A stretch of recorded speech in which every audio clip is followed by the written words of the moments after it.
So what is the journey that your franchisees will go through? So I'm going to tell you the general journey, and then I want you to start thinking about how you're going to orient how you interact with them, okay? Because it's in a disciplined, organized fashion, just like you run every other aspect of your business.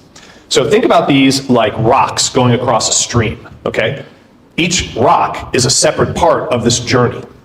How would you navigate the rocks? Would you, You're still hot, Mike. Rick.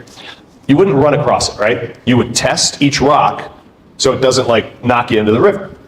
That's how your franchisees should be looking at your business. The first step, the most important step, is they write a plan on themselves about what they want to do. The second step is they're going to hold that plan up to all the different ideas that are out there, and they're going to start researching and comparing you against the other groups that are out there. And when the FCC works with clients, they tell them to do this because we know this is how people buy a business. They think about what they want. Sometimes they don't write it down. We tell them, write it down. They go and they start looking at other companies. Go look at other companies. Then eventually they narrow it down to one or two ideas that they like. Here's the third step that very few franchisors do, but if you do it, I promise you, you will close so many more deals. And when I tell it to you, you're going to say, it's so obvious. That's how I would want to do it too. Who owns a car? Did you take the car for a test drive before you bought it, or did you give them the money and then drive it off the floor? Everybody took it for a test drive. Take the franchise for a test drive.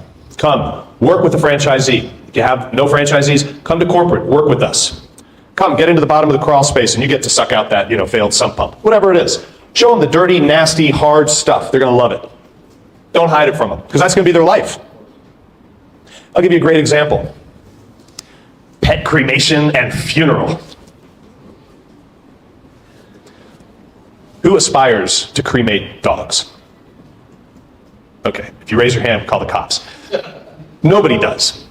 But who has a dog? Who's lost a dog? What did you do with the dog? Please don't tell me buried him in the desert. I don't want to hear. Okay, a lot of people cremate their pet. So 100% of all pets will die. Most people never think about this business. It's actually a great business. Recession-proof, it's, you name it, it's everything-proof.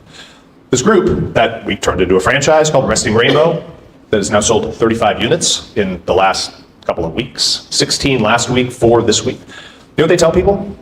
We can tell you all the great things about our business. You know what we do? We cremate dogs. So come down to Florida, we're gonna show you what we do. If you like it, then we'll talk.